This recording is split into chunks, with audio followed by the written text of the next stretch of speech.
Hello everyone, my name is Matt Scorpion and welcome back to Destiny 2 with the reset, and one of the busiest towers I've ever seen in my entire career of Destiny, including the first one. But aside from that, welcome back to the week. It is reset, of course, which means there's a few things going on. Of course, there's week 4 of the season, meaning that the Zavala storyline in terms of his nightmare should be resolved today. In addition to that, there's a few other things going on in the world that I must address. So, going into the things, in terms of Banshee, I will no longer be covering his roles and his effectiveness or my opinions, just because of the fact that even though Bungie and other sites don't say it, they still rotate roles about Wednesday or Thursday time, and I don't cover them again once they re-roll. So I'm just going to say the weapons that are available, my opinions on them, and then that's pretty much it from there. So, Banshee is going to be a little shorted out. But aside from that, going into the world for the main playlist, for Vanguard, we have for our Nightfall, the Corrupted once again returning. Possibly one of the hardest ones, especially with the revamping this season, although recently nerfed. And supposedly, now, since Horror's Least is on the scale, I'm going off of what Light.gg says, again, in case this is wrong. Silicon Neuroma is available. I know I said it was last week, but it was duty bound, but I'm going off of Light.gg's, descriptions. It says Horror's Least is available just because it is the Corrupted, even though Horror's Least is still in our rotation. So I'm going to go ahead and say that the Horror's Least they have available for this Nightfall is based on the old one that drops guaranteed from this raid, the strike, and that the actual Nightfall weapon that would become adept on a Grandmaster is Silicon Neuroma again, which is a pretty handy sniper if you want it. But moving into the rest of the playlist, Gambit, nothing new there because it's Gambit.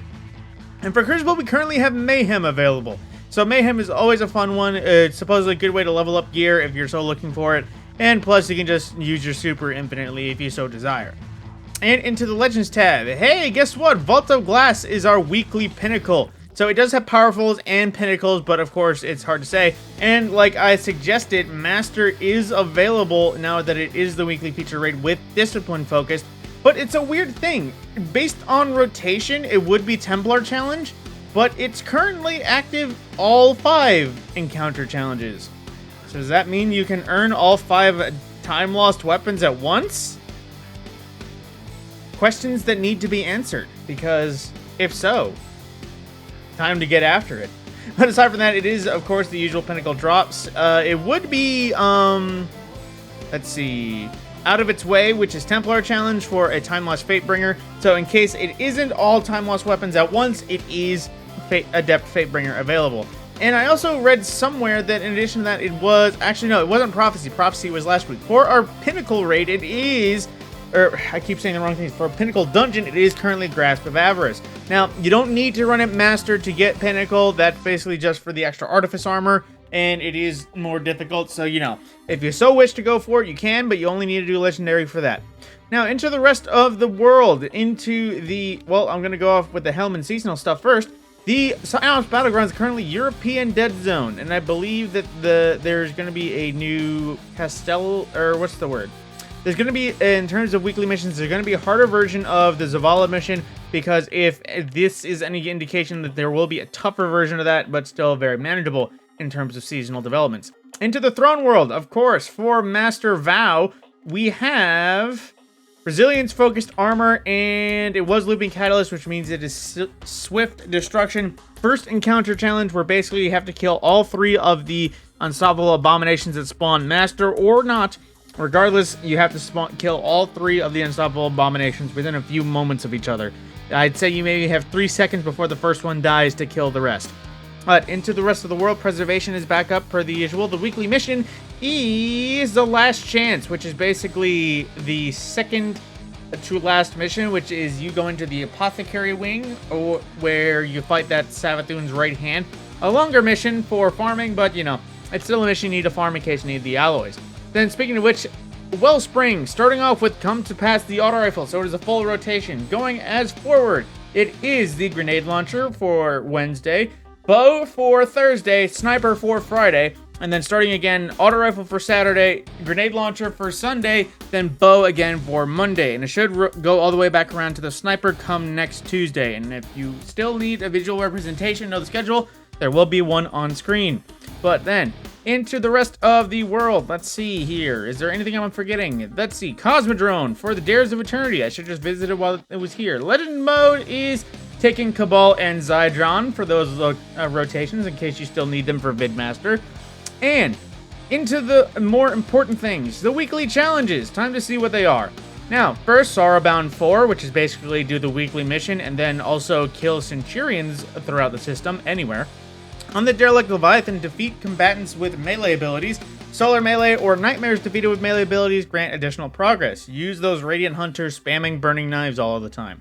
Then, Burning Shame. Complete Sever Shame using only a Solar subclass and a Solar Kinetic or Stasis weapons.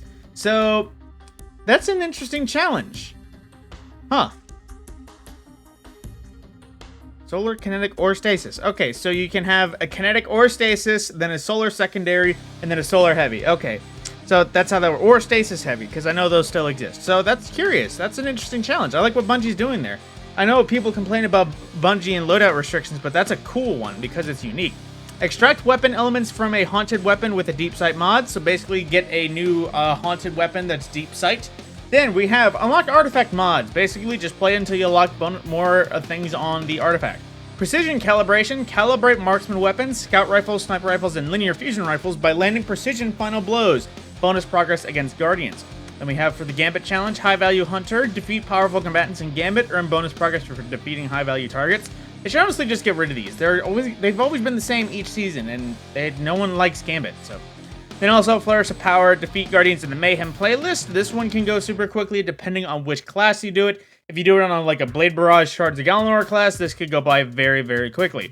Then we also have Darkest Nightfall, complete any Nightfall strike on hero difficulty or higher. This will guarantee Nightfall weapon. I'm not sure if it's restricted to whatever they choose or what it is for the weekly. So whenever you do this, you can just go ahead and claim it. It'll give you one of the free weapons currently available. It won't give you anything like the Comedian or I think Shadow Price, which I think are currently out of rotation this season. It's hard to remember what has left us so far. But into other details like the season, actually no, not the season, just what's going on. What Banshee's got. Basically, currently, he has the Legal Action, a very good high-impact pulse rifle. It is a solid enough roll as it is, but this is a well-performing one, returning from year one. Ragnhild, one of the most well-used and well-rounded, let me say, aggressive frame shotguns. Good for damage, good perk combinations available, and it can be crafted. So, if you're so interested, there's that. Then we have the Number, a precision frame arc one, which if you don't like auto rifles, I wouldn't say use this one because there are better vertical frames, but at the same time, this is one of the few arc auto rifles we still have in the game that are of a slower rate of fire, because I think a good majority of the other arc ones are rapid fire. And then everyone else's favorite SMG, because it's another gun I can't even remember ripoff. Basically, if you like a Void SMG that shoots fast but has really shitty damage, here you go, there's Funnel Web. Memory Interdict, an adaptive frame, which has some solid enough rolls that it can happen. Avoid Grenade Launcher. Of course, grenade launchers haven't really been the best nowadays, but at the same time, it's still a solid enough option if you just need a heavy to fill in the slot. And then as well, Palmyra, a solid weapon that has several good rolls that can drop, but at the same time, it is also craftable, so if you just need this roll or whatever roll is available for a quick run of a raid before you level up the rocket, I would say go ahead and take it. But aside from that, that is everything that is new with the reset updates. That is things happening in the world. So there's stuff going on. As Tui said, obviously the season is still developing and might be a heartbreaking story development this week. But that being said, I will get to that soon. My name is Matt Scorpion. I will see you in the next video.